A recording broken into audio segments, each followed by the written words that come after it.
Bienvenidos a UDX, el podcast donde transformamos obstáculos en oportunidades. Soy Roger Alarcón, el Underdog, y aquí no solo hablamos de cómo ganar dinero, sino de los pilares que realmente construyen una vida con propósito. Historias inspiradoras, tecnología, crecimiento, bienestar. Aquí descubrirás que ser un underdog no es una desventaja, sino tu mayor ventaja. Si alguna vez sentiste que el camino era cuesta arriba, este espacio es para ti. Bienvenidos a UDX, donde desafiamos los límites y convertimos cada reto en una oportunidad para crecer y transformar con propósito. Bienvenidos a este Underdog X. Y ahora nos acompaña alguien que yo creo que va a ser una plática muy rica, muy divertida y muy interesante. Rafael López es un psiquiatra, comunicador y creador. Y tiene un podcast cuyo nombre lo voy a comentar ahorita porque me encantó, Supracortical. Y Rafa, antes de lanzarte las primeras preguntas, uno, bienvenido, y dos, platícanos quién es Rafa López y qué hace. ¿Cómo no? Qué gusto poder estar acá platicando contigo, de verdad. Gracias por la invitación, siempre con el gusto de comunicar. Y cada vez que me hacen esta pregunta, le voy dando vueltas filosóficas a cuál será la mejor manera de contestar. Recientemente veía una entrevista donde alguien decía, bueno, te cuento a nivel laboral un poco quién soy, te cuento un poco a nivel personal y a ver si así más o menos podemos llegar a algún punto, pero básicamente soy psiquiatra. Eso significa que estudié medicina completo en la Universidad La Salle y después hice una especialidad médica por parte de la UNAM en el Instituto Nacional de Psiquiatría en México y me he dedicado pues básicamente al mundo de la salud física y mental. Desde hace 10 años tengo un podcast que se llama Supracortical. Luego, si quieres, platicamos un poquito de dónde viene el nombre del podcast. Pero básicamente lo que quería era, desde hace 10 años, pues, arrancar con el tema de la comunicación, porque ya en aquel entonces se volvían muy populares personas que no habían hecho psiquiatría o psicología, que habían hecho algún coaching, que habían simplemente contado su historia. Y muchos de mis compañeros, compañeras, colegas decían, es que ¿por qué tal persona está hablando de estos temas y por qué tal otra está hablando de aquello? Y yo decía, bueno, pues mientras nosotros no nos pongamos un micrófono y una cámara, pues alguien lo va a hacer. Así es que decidí arrancarme un poco en la divulgación de las temáticas de salud mental, de salud física, y pues ya llevamos 10 años en esto. Yo personalmente soy hijo único, nací en Toluca, en el Estado de México, he tenido una vida más bien sencilla, nunca he tenido ni mucho ni poco y pues siempre he tenido un gusto particular por el tema de las artes escénicas, el teatro, la danza, principalmente el teatro, el cine también me gusta bastante y eso se ha combinado en esta vocación mía de comunicar. Hoy en día tengo presencia en radio, en tele, en internet, por supuesto, y básicamente pues a lo que me he dedicado es tratar de poner sobre la mesa temas y perspectivas que le ayuden a cualquier persona que tenga una conexión a internet, conocerse un poco mejor, tomar buenas decisiones, hacer prevención en temas de su salud mental. A ver, varios temas. Aquí, esta pregunta, como bien dices, imagínate, se la hago a un psiquiatra, ¿no? Pero esta pregunta que normalmente hacemos, híjole, pues es la gran pregunta, ¿no? La gran pregunta del ser. Sí. Y de los que se toman, incluyéndome a mí, pues toda su vida para tratar de entender, pues, quiénes son y para qué están aquí, ¿no?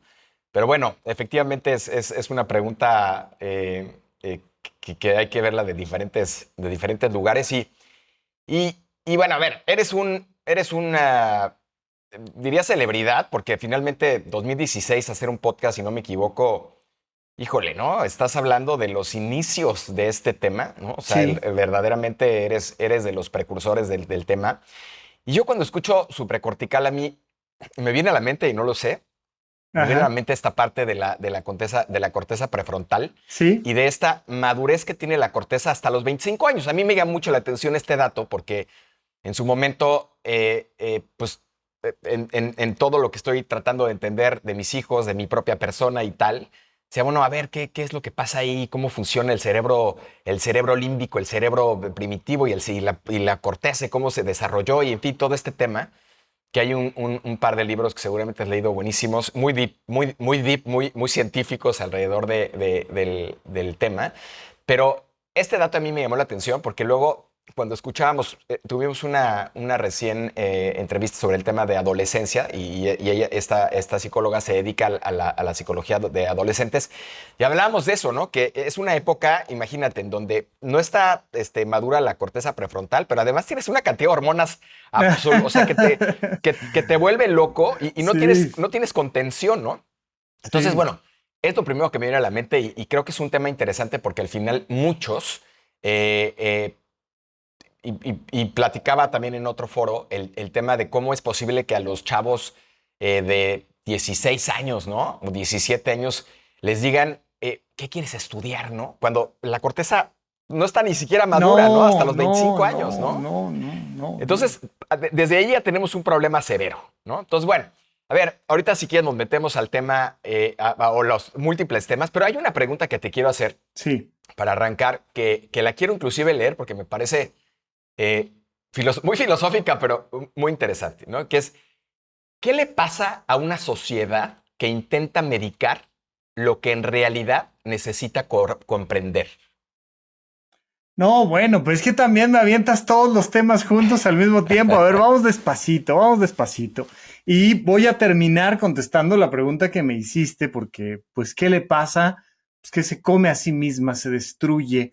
Lo que le pasa es que se colapsa hacia adentro una sociedad que medica cosas que hay que comprender. Pero es que ya nada más con esto nos vamos a aventar la hora completa. Yo espero que no traigas más preguntas, porque si no, a ver hasta dónde llegamos. Pero mira, a ver, de principio, ¿por qué el podcast se llama supracortical? Cuando tú empiezas históricamente a estudiar el cerebro, te das cuenta que el cerebro es como una especie de gelatina.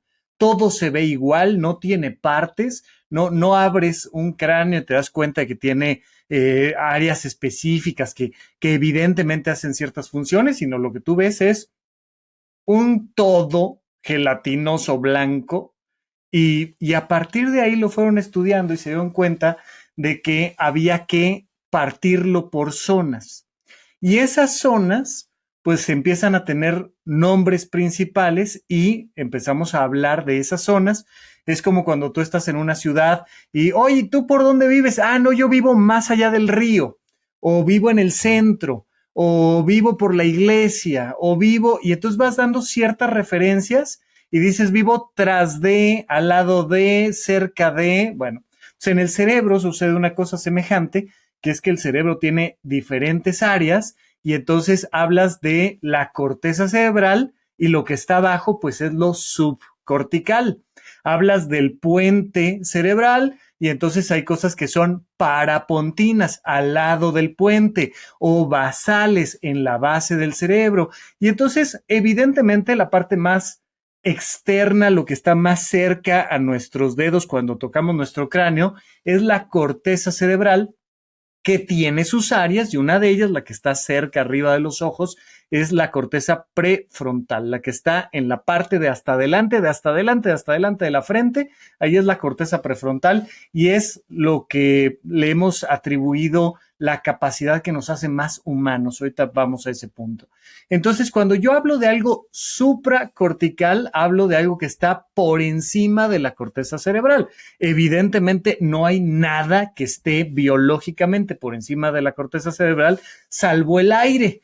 Un maestro mío, que él era internista cuando estábamos nosotros en el hospital de psiquiatría, ya cuando no nos entendían los psiquiatras que estábamos filosofando sobre un paciente, decía, no, es que ustedes ya empezaron a hacer cirugías supracorticales, o sea, acá en el aire, o sea, ya ustedes ya se volaron, ya se botaron, ya sabe Dios de qué están hablando, porque esto ya no parece medicina, ya parece filosofía. Entonces tomé ese término a partir de mi maestro que hablaba de lo supracortical para referirse a todo lo que está ahí en el aire. Y para mí, que tomo ese nombre para el podcast, me refiero a todo eso que nos hace humanos, más allá de la neurona, más allá de la dopamina, de la oxitocina, de la serotonina, de la sinapsis, de los neurotransmisores y de la electricidad que corre en el cerebro. ¿Qué más somos los seres humanos? Pues somos deseos, somos poesía, somos filosofía, somos deporte, somos competencia, somos vínculos, somos un montón de cosas, somos la muerte y la trascendencia, la muerte. Y entonces todo eso para mí es lo supracortical, ¿no? Entonces por eso tomo el nombrecito de supracortical. Ahora, más allá del nombre del podcast, el cerebro de manera evolutiva, es decir, conforme vas viendo animales más sencillos y más complejos, vas viendo que el cerebro va evolucionando de atrás hacia adelante, de abajo hacia arriba. Entonces, los animales que tienen instintos mucho más centrados en la supervivencia, en reproducirse, comer y dormir, pues tienen un cerebro más simple que es muy semejante a lo que nosotros tenemos en la base del cerebro. Los animales que tienen actividades sociales más complejas, sistemas de memoria, razonamiento, simbolismos más complejos, pues tienen un cerebro más parecido al nuestro que crece en la parte de hasta adelante. Y lo que tenemos nosotros, junto con los delfines y algunos otros pocos animales, es una corteza prefrontal muy desarrollada, que es lo que nosotros decimos que nos hace particularmente humanos, que nos hace razonar de la manera en la que razonamos, a veces para bien, a veces para mal.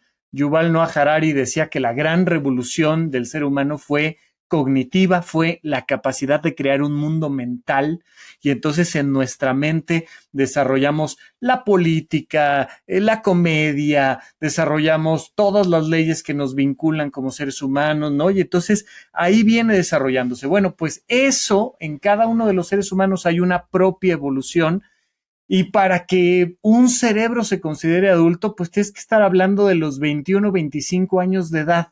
Antes de eso el cerebro todavía como que no despierta, como que todavía tiene problemitas en la función, y entonces pues gradualmente, conforme vas viviendo la infancia, la adolescencia, va madurando y vas tomando cada vez mejores decisiones y demás con sus bemoles, ¿no? Bueno, ahora, todo esto pues lo hemos ido investigando a nivel científico en temas de lo que implica la salud mental.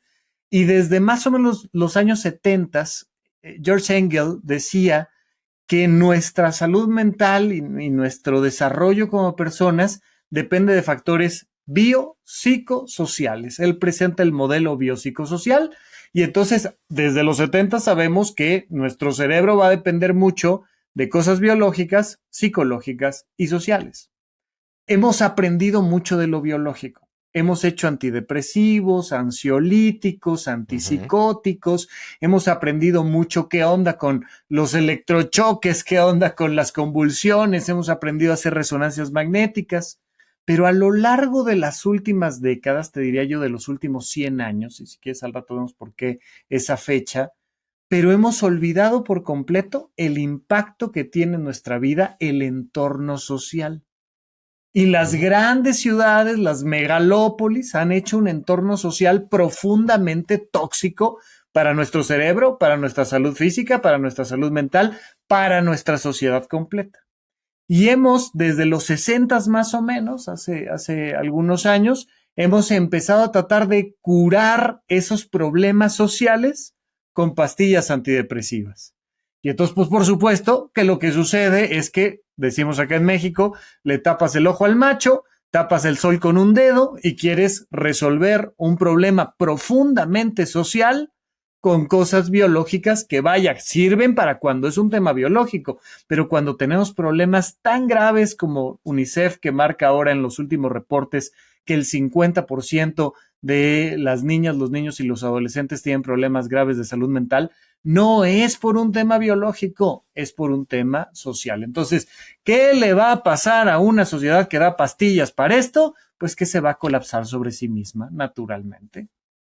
A ver, si no me equivoco, ya la OMC, la OMS, perdón, ha dicho que la salud mental es, si no la primera, la segunda enfermedad más importante de la humanidad, Por ¿cierto? supuesto, por supuesto. Y relacionada con las otras grandes enfermedades de la humanidad. Claro, a ver, mencionaste ahorita ansiolíticos y tal, pero yo creo que digamos, si lo vemos en un terreno menos en torno a la medicina, bueno, pues el alcoholismo y cualquier codependencia está absolutamente correlacionado con esta necesidad de ahuyentar el dolor, ¿no? Y el pesar, ¿no? Que vive la persona inmersa en esta sociedad que tú mencionas. Sí, por supuesto, ¿no? Estamos experimentando problemas muy graves donde utilizamos como automedicación sustancias como el alcohol, como otras drogas, pero también las mismas redes sociales que las utilizamos para entre comillas, descansar, ¿no? Llegas en la noche harta del trabajo y se te pueden ir 3 horas en redes sociales que estoy descansando y lo único que está pasando es que te estás estresando más y más y si no es eso, es la violencia, si no son muchas cosas, porque hemos construido una sociedad que nos está lastimando gravemente. A ver, fíjate, en lo que a mí corresponde en los temas emprendedores y en los temas empresariales, Sí. hay algunos podcasts que yo disfrutaba en su momento mucho, todos asociados al tema emprendedor o al tema empresarial y ya sabes, ver estas grandes figuras, super achievers, ¿no? Hiperproductividad, esta parte como muy deseada, ¿no? Uno, por la consecuencia que en muchos casos tiene, que es el dinero, pero también por esta necesidad de reconocimiento, ¿no? Y el otro día hacía yo una reflexión de qué tanto daño están haciendo, porque al final lo que están generando es una expectativa absolutamente falsa en términos de lo que sería una realización real de la persona, y ahorita seguramente nos vas a platicar. Y simplemente el otro día mi cuñada me decía, ¿no? Oye, el otro día escuché una chava que fundó tal empresa de mi edad y yo me quería dar un tiro en la cabeza porque me sentí la persona más miserable y menos, digamos, capaz, ¿no?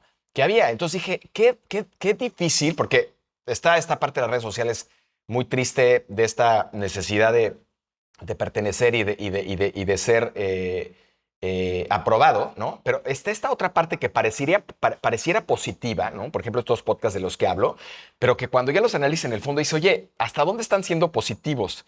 Porque Sí. estamos creando una realidad paralela, ¿no? Que quizá está en el 1% o menos de la población y que está causando muchísimo dolor porque no se está entendiendo, como dices tú, la simplicidad de la realización de la persona.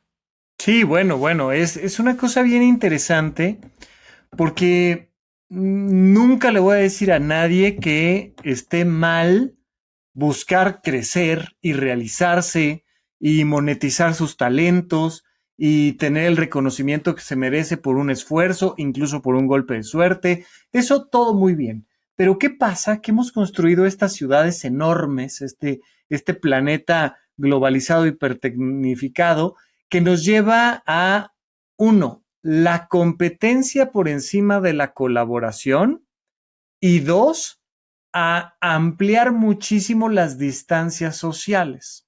Entonces, los seres humanos somos animales jerárquicos, punto. Eso así es y así va a ser mientras no evolucione la especie a otra cosa. Somos animales que se estratifican por su jerarquía.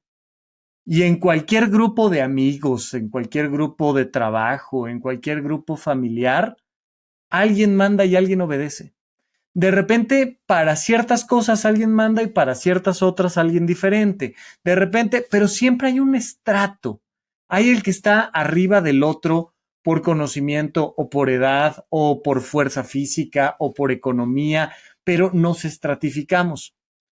¿Tiene algo de malo? Pues no sé, pero así somos. Eso es natural, eso es biológico. Somos un tipo de simio que vive en manada y que es jerárquico y competitivo. Pero también somos colaborativos. También tenemos este gusto por hacer las cosas en conjunto y por el bien de todos los demás. Cuando tú, más que competir, colaboras, la sensación es de realización personal y de unión del grupo. Cuando tú, más que colaborar, compites, la sensación es de soledad, de agresividad, de distancia. De nuevo, no es o uno o lo otro, van a ser cucharadas de una cosa y cucharadas de la otra, pero mientras más se va la balanza hacia la colaboración, nos vamos a sentir mejor y si se va más hacia la competencia, nos vamos a sentir más frustrados, aun si somos el que gana. Y luego la distancia. Oye, pues si piensas en hace, ¿qué te gusta? 3,000 años, hace 200,000 años, los seres humanos llevamos 300,000 años en el planeta Tierra, pues sí había una diferencia entre una de las personas del grupo y la otra, pero no tanta diferencia como puede haber entre Carlos Slim y yo, ¿no? O entre Ujú. yo y una niña de 5 años en la Sierra de Oaxaca.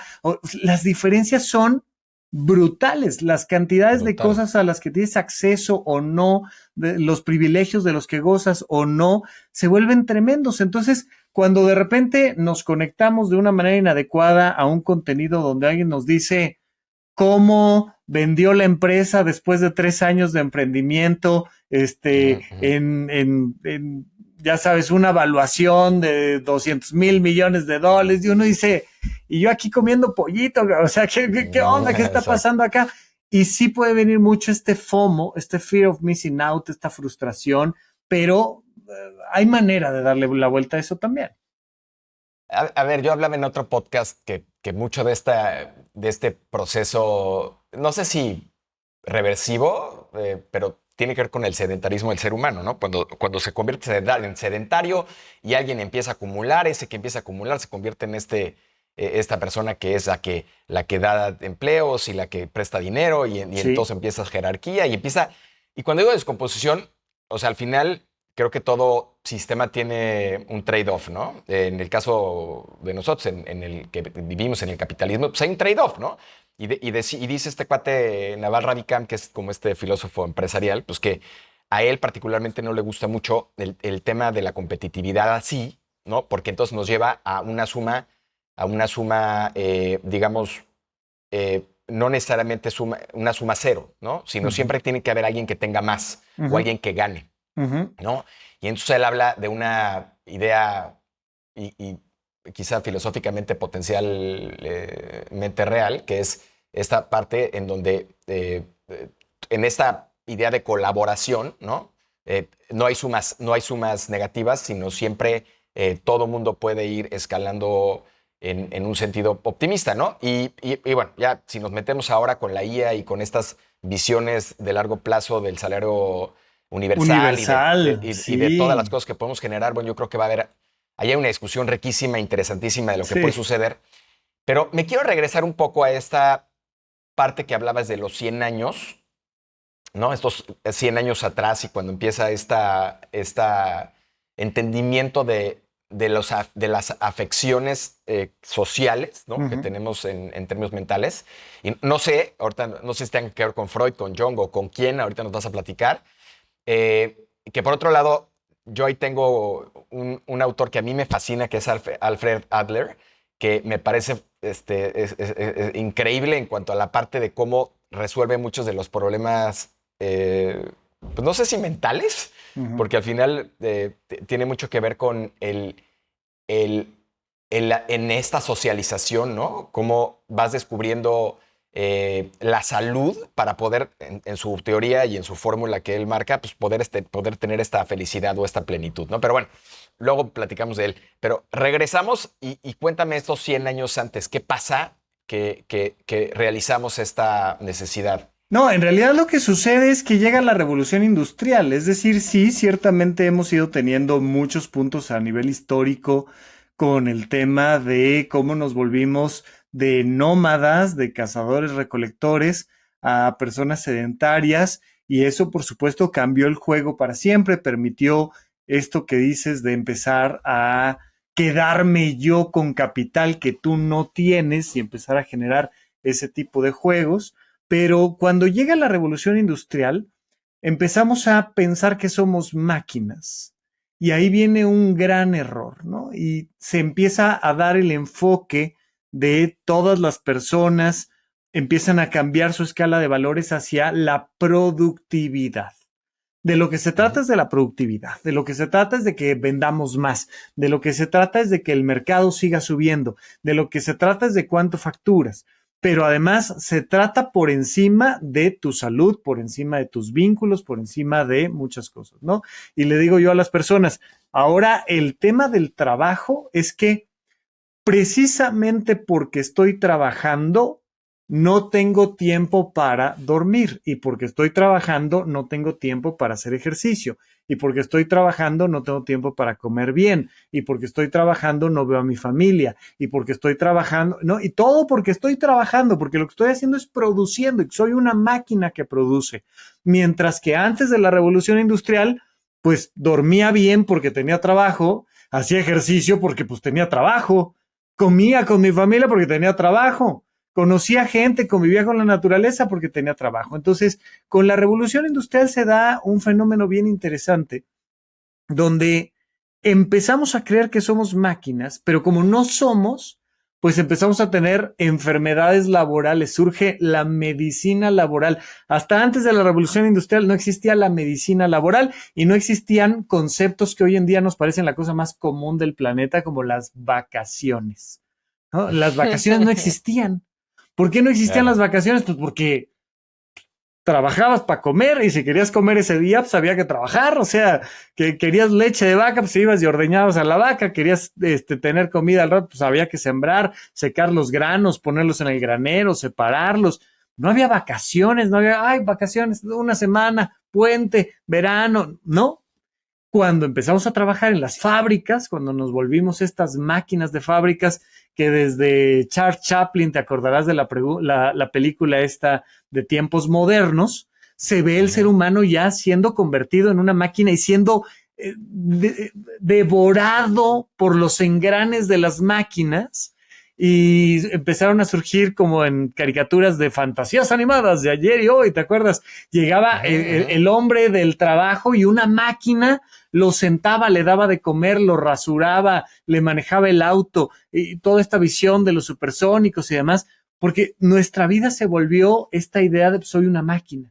Tenemos esta Bueno, idea de, Diego ¿eh? Rivera, ¿no? Diego Rivera con sus murales también haciendo hincapié en el tema de cómo Claro, nos hacíamos máquinas, ¿no? por supuesto, ¿no? Entonces nos empezamos a volver máquinas y nos empezamos a enfermar hasta tal punto que fue de, oiga, no, necesitamos hacer sindicatos y necesitamos pedir vacaciones pagadas, necesitamos poder tener tiempo para dormir, se fueron disminuyendo las horas laborales, pero de inicio fue como de, no, a trabajar, trabajar, trabajar, trabajar, lo que hay que hacer es construir, construir, construir. En ese entonces fue que se desarrolla Nueva York y las grandes ciudades industriales y comerciales y sociales, porque había que estar produciendo. Y esa idea de la productividad, esa idea que todavía muchas personas de mi generación y de generaciones nuevas vienen arrastrando de la posguerra, de la Segunda Guerra Mundial, esta idea, tú tienes que sacar 10 en la escuela y conseguir un buen trabajo, y si tienes un buen trabajo y sacaste 10, todo se va a solucionar porque traemos esta idea de la revolución industrial. Y lo que ha pasado es que el 70% de las personas en México tienen estrés laboral severo. Somos el país número 1 en México con estrés laboral. La gente no sabe apagar sus notificaciones, no sabe apagar el celular, no sabe desconectarse del trabajo. El promedio a nivel mundial anda por ahí del 60% y México es el país número 1 de Oye, burnout.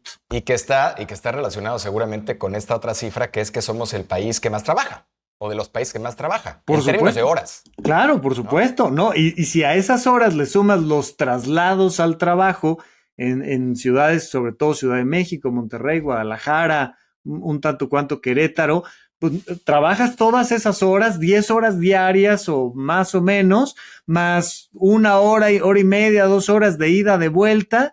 Entonces se vuelve una vida dedicada meramente a eso y luego te pones un podcast donde alguien te dice que en el garage de su casa se puso a vender con inteligencia artificial tal cosa, te quieres dar un tiro literalmente, o sea, ¿sabes? Claro, claro. Ajá. Oye, y dime algo, a ver, esta revolución industrial de la que hablas, que fue gestando estas grandes urbes en donde se fue concentrando cada vez más el poder económico y las oportunidades laborales, ¿no? Y empezaron a crecer de una manera considerable y la gente claramente de los espacios rurales o de los espacios alejados de la ciudad, pues empezaron a converger más en estas grandes urbes porque ahí se prestaban las oportunidades laborales, se siguen prestando las oportunidades laborales. Sí. Ahora, yo siempre me he preguntado, y es parte de muchas de las tesis que hemos platicado y platicaremos en este podcast, que es cómo nos salimos de esa rat race, ¿no? Porque al final Ujú. del día, pues a mí me parece muy evidente, ¿no? Oye, pues salte simplemente, salte del rat Ujú. race, hay más oportunidades fuera, o sea, no tienes que, aquí no solamente existen estas oportunidades, salte del rat race que está relacionado con esta historia que nos contaron nuestros padres de trabajar, comprar tu casa, casarte, y toda esta historia que financieramente no tiene mucho sustento en muchos sentidos. Ujú. Pero mi pregunta es, ¿qué pasa en el cerebro de la gente que aunque tú se lo dices y aunque pareciera evidente, no lo hace? Es decir, sigue en este rat race, no logra decir, oye, me salgo de este rat race y de esta ciudad y me voy a vivir a otro lado a sabiendas que se puede y quizá con un estilo de vida diferente. O sea, ¿qué pasa en la cabeza de todos los que están todavía metidos en este rat race? Bueno, para empezar, lo que sucede es que hemos construido una necesidad de estar ahí. A ver, algo que sí quiero dejar muy, muy claro es que no estoy diciendo que, ay, de lo que se trata es de volver a la época de las cavernas. No, sino que la evolución tiene que voltear a ver lo mejor de lo que tenemos hoy en día con lo mejor de lo que teníamos antes.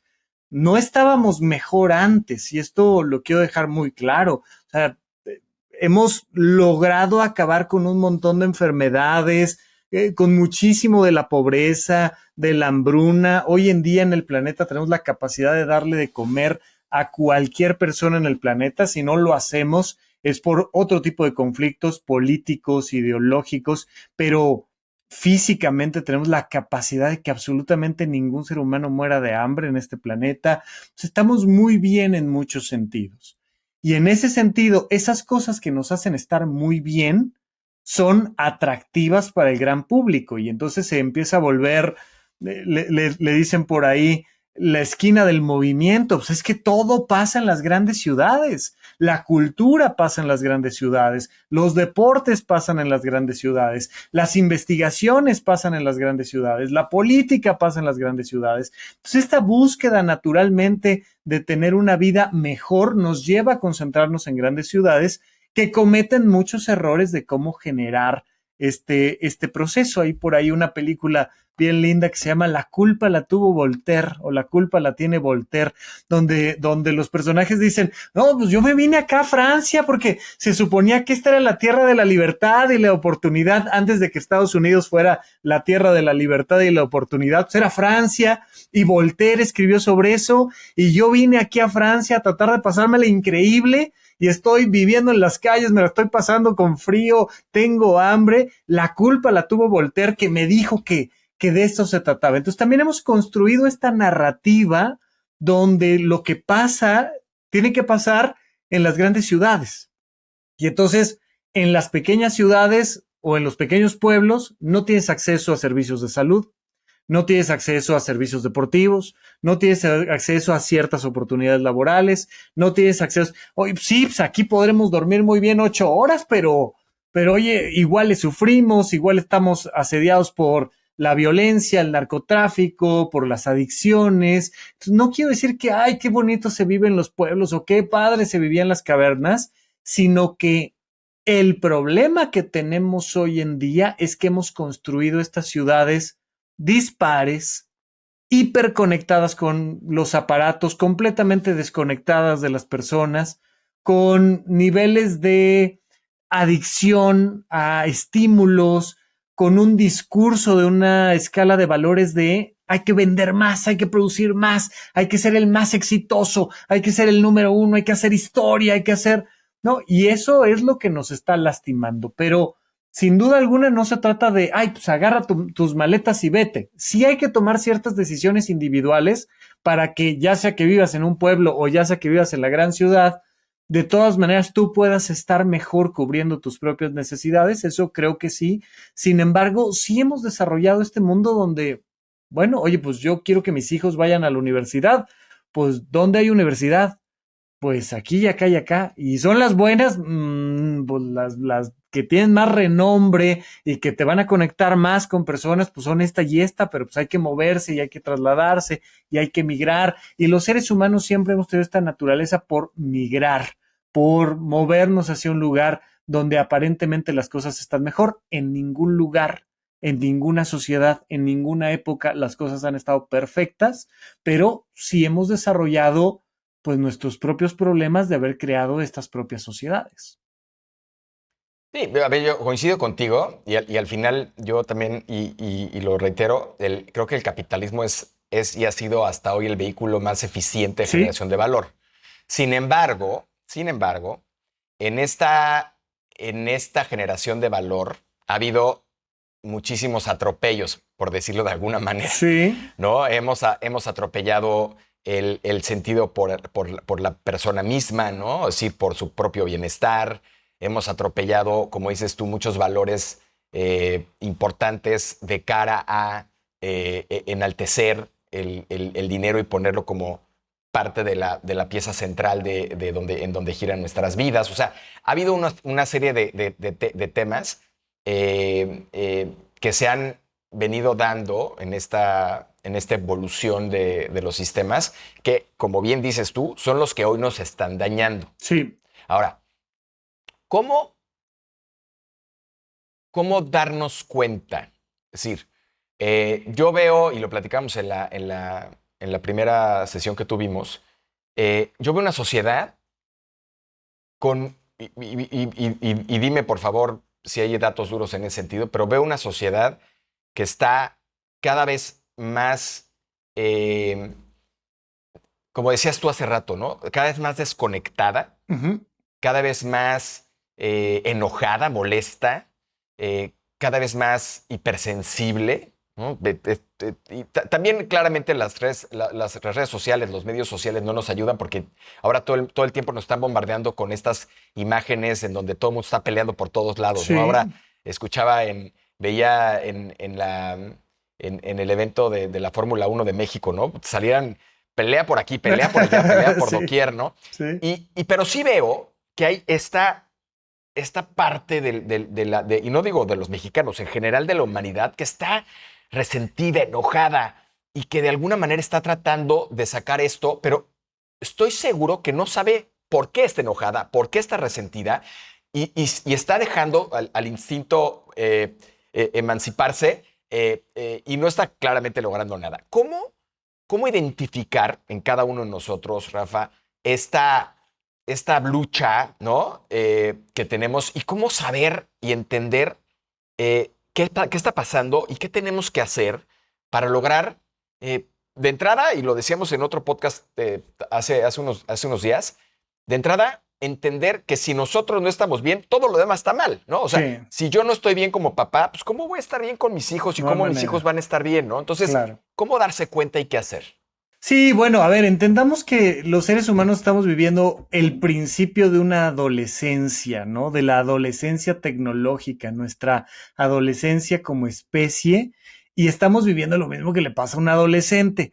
Y entonces, conforme va uno madurando, vas diciendo, ay, híjole, pues esto de irse de fiesta no está tan sencillo, hay que cuidarse, te pueden robar el celular, te puedes agarrar a golpes, te puedes pelear con la novia, ¿no?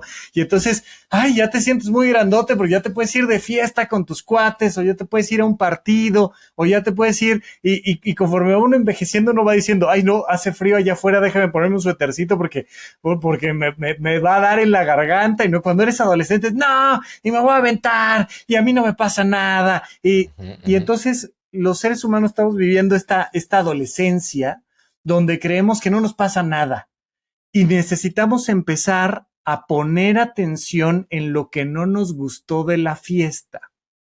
¿Cuántas veces tenemos que pasar por la frase, no lo vuelvo a hacer para que en serio no lo vuelvas a hacer, ¿no? O sea, te vas de fiesta y dices, no manches, estuvo intensa, no lo vuelvo, pero es que hubo cosas divertidísimas. Sí, tienes que aprender a combinar las cosas divertidas con cuidado de las cosas que no te gustan.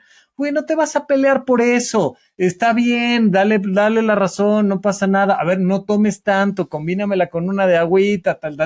Y entonces va uno aprendiendo. ¿Qué sucede? Que sí estamos profundamente irritables y lo pudimos ver muy claramente cuando llegó la pandemia y encerramos a todas las personas en casa. Sucedieron dos cosas muy claras que nos hablan de los problemas serios que hemos generado. Uno, se incrementó profundamente el alcohol y las sustancias, ¿no? Empezamos a consumir clarísimamente mucho más alcohol y sustancias con el encierro de la pandemia. Y dos, se incrementó muchísimo la violencia intrafamiliar. Son dos síntomas que nos dicen que no nos la estamos pasando bien. Eso nos dice, ¿no? Oye, me dolió la cabeza y vomité, estos síntomas de que algo no está bien en la fiesta. Y las cosas que no están bien en la fiesta claramente son la falta de sueño, punto número uno, ¿no? Todavía me encuentro con gente que me dice, ay, Rafa, es que no sé qué me pasa, pero algún trastorno, trauma debo de tener porque aunque es el trabajo de mis sueños, tengo que poner 10 alarmas porque no me paro, me da flojera, no quiero ir en la mañana. Le digo, oye, ¿cuántas horas estás durmiendo? No, pues 5. Pues es que evidentemente lo que pasa es que tienes sueño. No estamos entendiendo la importancia de dormir, de comer fresco, de comer en comunidad, de hacer ejercicio, de tener actividades recreativas. Creemos que cuando deje de trabajar, pues ya tendré tiempo para hacer actividades recreativas. No va a pasar esta filosofía desde la infancia de, no. Primero haz la tarea, primero la escuela y luego todo lo demás. Y luego quieres que de adultos le dediquen tiempo a su autocuidado, no va a pasar. Entonces, ¿qué recomiendo? Recomiendo mucho que las personas se pregunten qué de lo que están viviendo no les gusta y de dónde viene. Les va a costar trabajo. Se los digo desde ya, viene de no dormir, no comer bien, no hacer ejercicio, no tener actividades recreativas y sociales. Pero que tú voltees a ver tu propia vida y digas, ¿dónde me la estoy pasando mal? ¿Qué no me está gustando de esta fiesta? Y a partir de ahí que tú tomes decisiones para que no lo vuelvas a hacer, para que no te vuelva a pasar. ¿De qué estás harto? ¿De qué estás harta? Y entonces, ya sea llevado en un diario, ya sea en una psicoterapia, ya sea reflexionando tú en la montaña, ya sea escuchando este podcast mientras estás lavando los platos, pero que tú te pongas a pensar que no está chido. O sea, ¿en qué no me la estoy pasando padre? Y de ahí, a partir de ahí, averiguar por qué me la estoy pasando de esta manera. A ver, arrancamos con este tema de la corteza prefrontal, ¿no? 21, 25 años, y de esta imperiosa necesidad de que el adolescente de 17 sepa qué va a hacer de su vida, ¿no? Sí. O sea, cara a su error. Imposible. Que, que, que viene a este tema porque estadísticas hablan de que el 85% de la fuerza laboral no está contenta con su trabajo, no le gusta lo que hace. No. Entonces imagínate si no te gusta lo que haces, que la mayoría de las veces te toma entre 8 y 12 horas del día. Sí. Hombre, ¿qué podemos esperar de esa persona en términos de la plenitud perseguida? Porque como bien dices, pues si no me gusta lo que hago, llego de malas a mi casa, encima no duermo bien, ya no me dio tiempo de hacer ejercicio. Hombre, ¿qué círculo tan complicado? No, es un círculo complicado y es un círculo que tenemos que ir rompiendo desde las infancias hasta los adultos mayores. En cada nivel algo tenemos que hacer, pero de nuevo, esta idea que fue muy revolucionaria y muy buena, la desarrolló San Juan Bautista de la Salle, la idea de calificar a un alumno. Antes, no sé, antes de San Juan Bautista de la Salle no ponías, ay, sacaste 8 de calificaciones o no existía. Él empieza a hacer estos registros numéricos y empiezan a calificar asistencia, empiezan a calificar la conducta y era algo muy bueno porque cuando tú calificas la asistencia, tú puedes decir, oye, este chavito de 20 clases que tuvimos nada más vino a 12, ¿qué pasó? Vamos a su casa a ver qué está pasando, por qué no está llegando, hay un problema familiar, algo que era muy positivo. Muchos años después ha terminado en el tema de la calificación. A mí no me importa si aprendiste, si no aprendiste, si te gustó, si te gustan las matemáticas o la historia o no, si te lo están enseñando con pasión, si estás entendiendo cómo carajos eso se utiliza en la vida cotidiana. A mí lo que me interesa es que saques 10 o 9 u 8 o la calificación que en la familia esté establecida. Pero lo que realmente es la educación lo estamos dejando de lado. Y de repente ahora veo muchos profesores angustiados porque, ay, es que los chavos están haciendo los trabajos con inteligencia artificial. ¿Y cuál es el problema? Pídeles que lo apliquen. Evalúalos a través de la aplicación. Si ellos se apoyan o no en la inteligencia artificial, da igual. La parte importante es que sepan eso, cómo se usa y cómo eso les puede mejorar la calidad de vida. Pero como hemos desarrollado una educación basada en la memorización de los datos, pues a la hora que llega una máquina que tiene mucho mejor memoria, pero infinitamente mejor memoria que la de cualquier ser humano, pues nos mete en una crisis educacional que no sabemos qué hacer con ella. Ahora, eso nos lleva a que a lo largo de la formación de este adolescente nunca nos preocupamos porque tenga el apoyo necesario para saber qué le gusta, saber tomar decisiones, ver cuáles son los temas donde tiene fortalezas. Eso no nos importa. Nos importa que entre a la universidad y que no vaya a perder 6 meses de estudio, porque si no como que pierde ritmo y entonces va a ser un fracaso laboral y seguimos con esta idea absurda que luego tuvo este auge con el asunto de los emprendedores, ya sabes, de Silicon Valley y de Palo Alto y demás, de no, pues hay de dos. O sacas mención honorífica en el doctorado, o haces una startup y la vendes en chorro mil millones de millones a los 16 años de edad, ¿no? Y esos son como los dos caminos. Y el de verdad, que es el de aprender a tomar decisiones a favor tuya y de los demás, ese lo tenemos por completo descontrolado.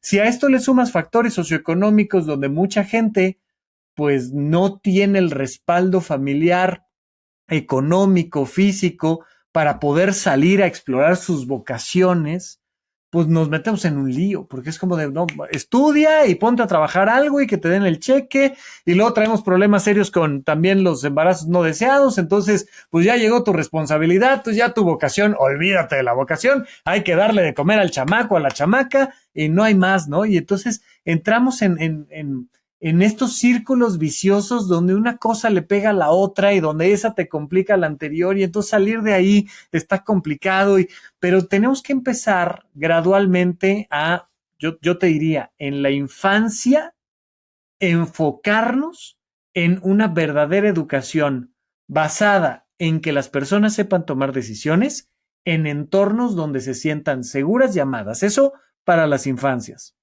Ahora, para las adolescencias, haz todo lo posible por explorar todas tus anhelos, todas esas cosas que se te antojan en el apoyo de tu red de familia y social. Bueno, ahora, los adultos sí o sí tenemos que aprender finanzas personales porque ya lo decía María Félix, el dinero no es la felicidad, pero calma los nervios. Un problema serio que tenemos en Latinoamérica es la falta de recursos financieros que nos permita decir, a ver, voy a emprender por acá, voy a intentar por acá, voy a aprender esta otra cosa, voy a tratar de aventarme este tiempo sin trabajo para buscar el que realmente me interesa, ¿no? Y por supuesto, junto con las finanzas, la gestión adecuada de la natalidad y la reproducción. Somos todavía muy adolescentes y muy irresponsables en la manera en la que estamos teniendo hijos. Somos 8,000 millones de personas en el planeta Tierra. Y para la tercera edad hay un libro que me encanta que se llama Yo Vieja, de Ana Fresas, que dice, nada de que los niños son el futuro.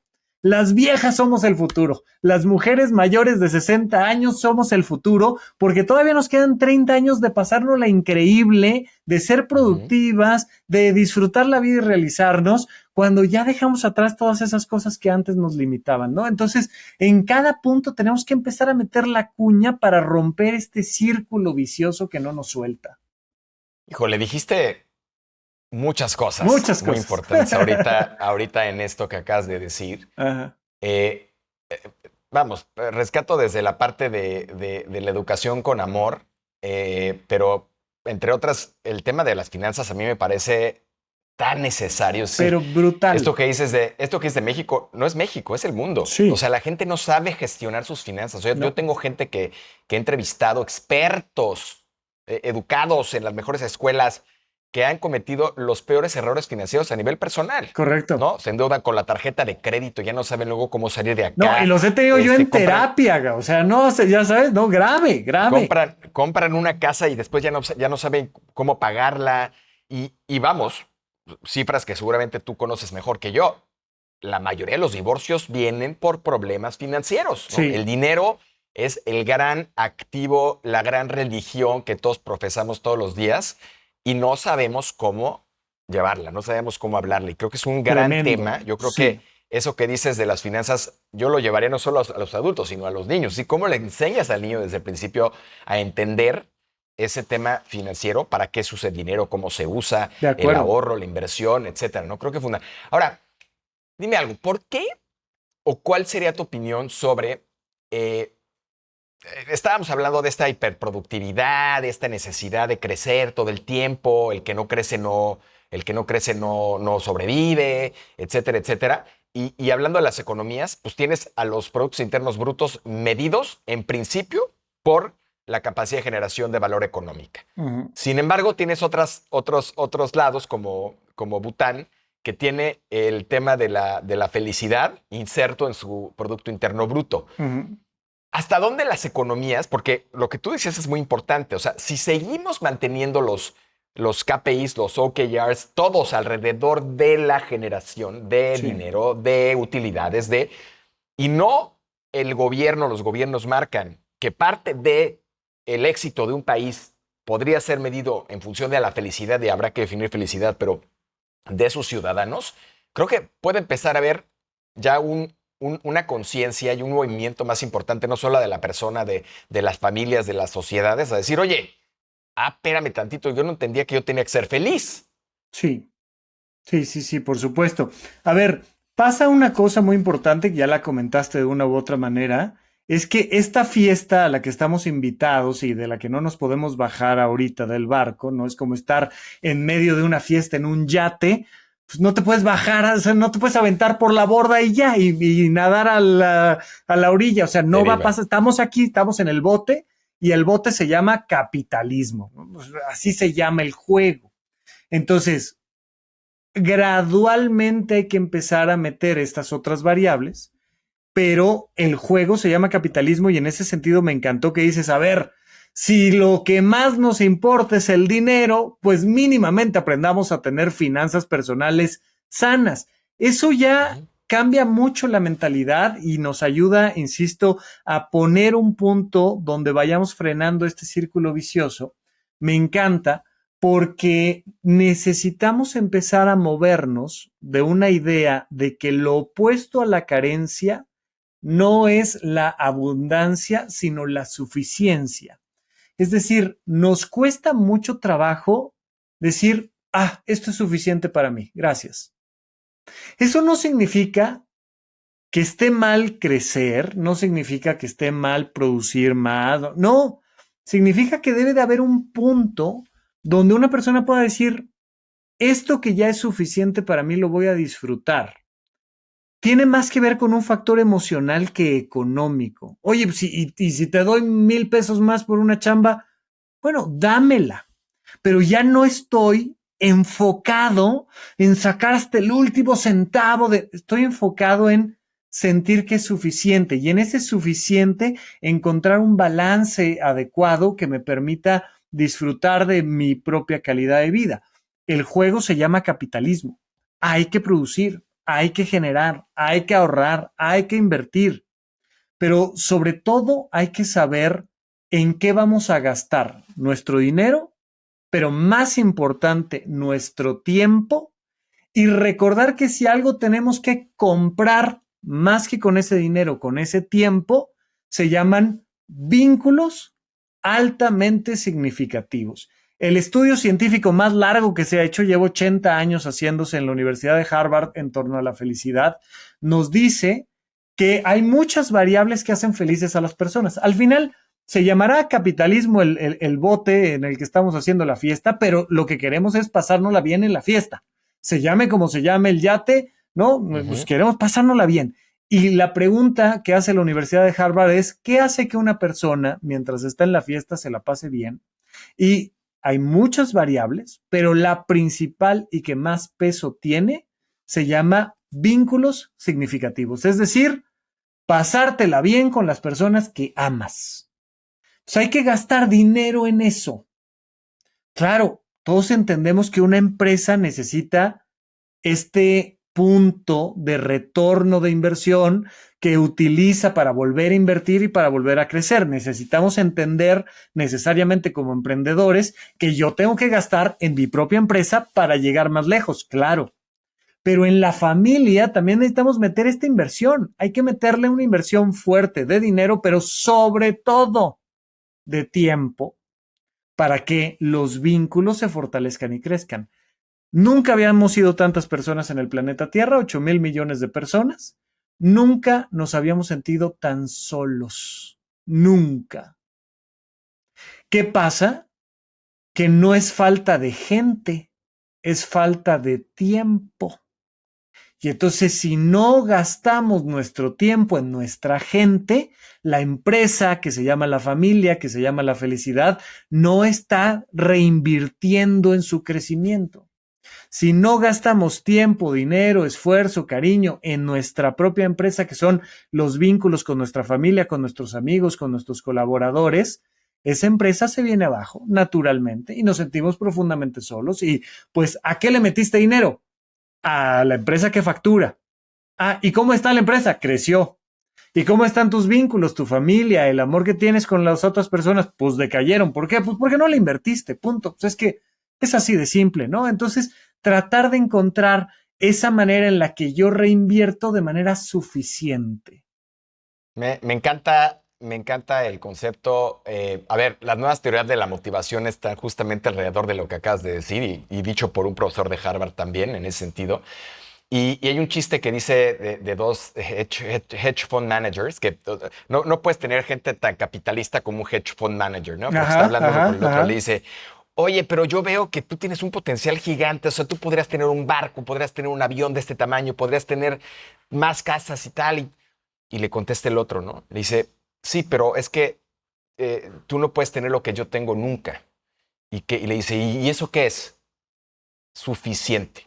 Tener suficiente. Correcto. Y dije, no, y eso creo que aplica a la vida personal, aplica a la empresa, al trabajo, implica todo. Creo que esa salud mental está en buena o poca medida en ese sentido. Rafa, acercándonos al final del podcast, y yo creo que tenemos que repetirlo porque habrá, híjole, hay muchos temas que podemos Mucho, hacer claro. profundidad y Sí. yo soy un apasionado del tema además, pero ¿qué importancia en todo este contexto tiene la terapia? Es decir, yo soy una persona hipercreyente de la terapia, llevo muchos años en terapia. Es más,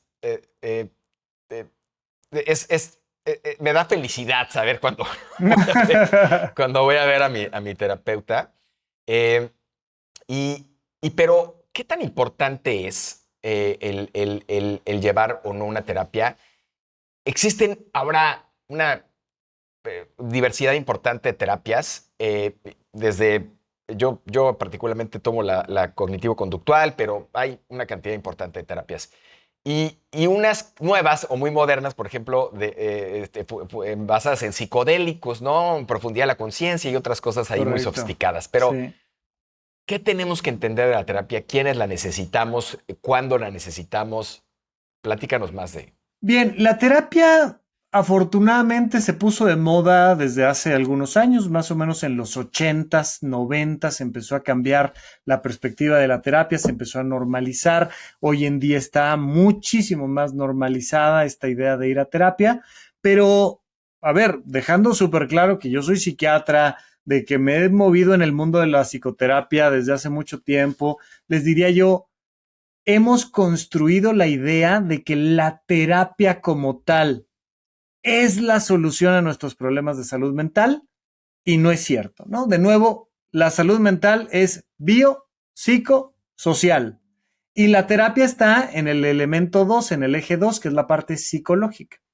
¿Qué haces cuando vas a terapia? Básicamente una terapia es un lugar seguro donde tú planteas tu vida y tus problemas y un profesional te ayuda a verlos diferentes para encontrarle una solución, para encontrar un llamado a la acción. En el proceso aprendes mucho de tus pensamientos, de tus emociones, de la manera en la que tomas decisiones, en la que reaccionas. Es algo muy positivo en ese sentido. Sin embargo, hay muchas personas que dicen, no, es que yo ando buscando una pareja que ya haya ido a terapia porque yo ya fui. Y digo, pues es que no es certificado de calidad haber ido o no haber ido a terapia. Puede ser una persona con alta inteligencia emocional sin haber ido a terapia y puede ser una persona desastrosa que va a terapia todas las semanas. O sea, no es el punto.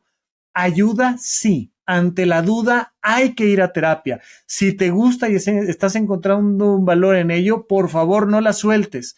Sin embargo, tenemos que entender que hoy en día vivimos en un mundo donde la información de cómo entender nuestros pensamientos y nuestras emociones, pues por supuesto que está en muchos otros lados, podcasts, videos, libros, psicoterapia, pero mucho depende de construir una sociedad que le ponga énfasis al valor del autoconocimiento, de la toma de decisiones. Entonces, la terapia sí, pero nunca va a ser suficiente, como no van a ser suficientes las pastillas psiquiátricas, nunca van a ser suficientes para sustituir a una familia rota, a agresiones sexuales, a un problema social de guerras, de guerrillas internas, a una estructura laboral que no nos deja dormir, que nos hace creer que somos máquinas. Entonces, la terapia está muy bien, pero siempre y cuando nos lleve esta terapia o cualquier perspectiva a un llamado a la acción,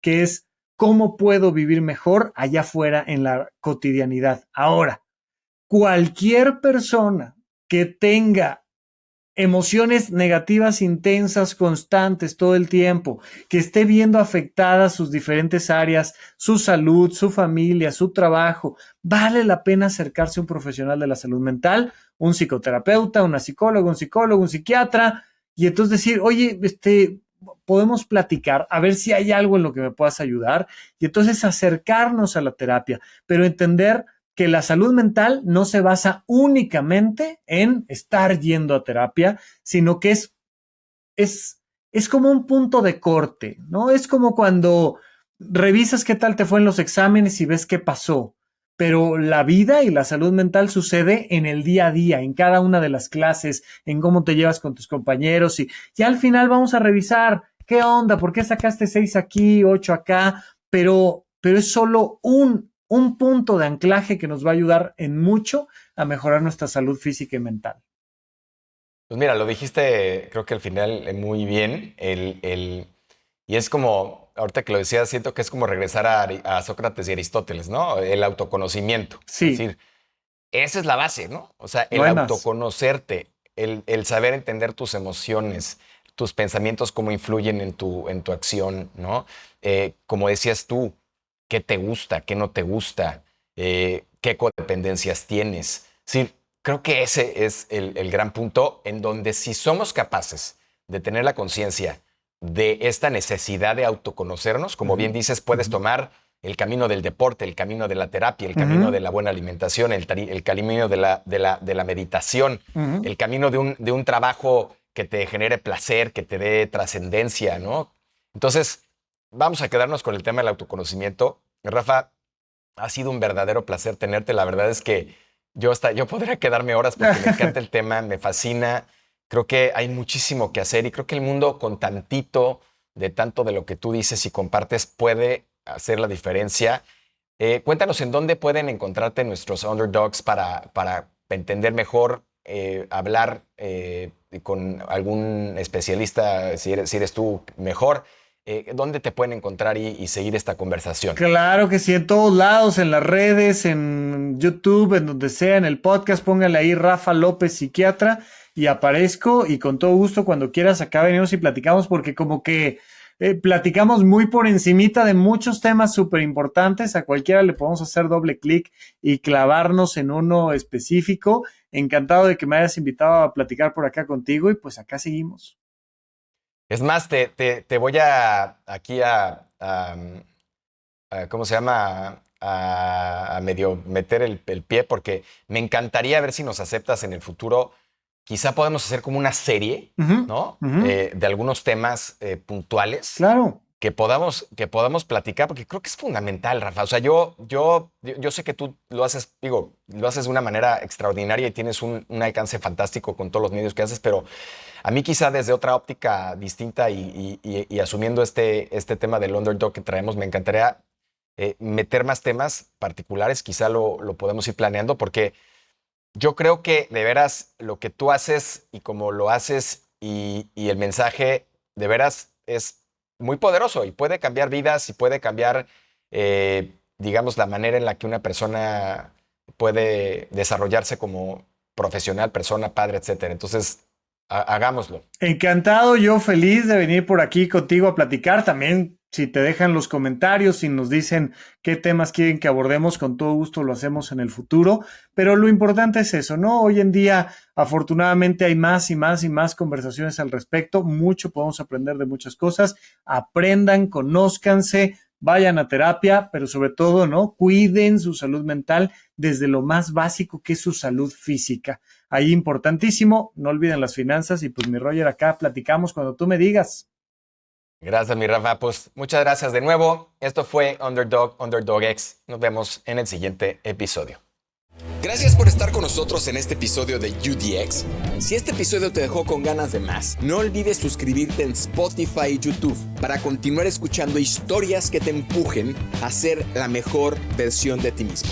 Recuerda, en UDX creemos que el verdadero éxito se mide en la capacidad de convertir cada desafío en una victoria.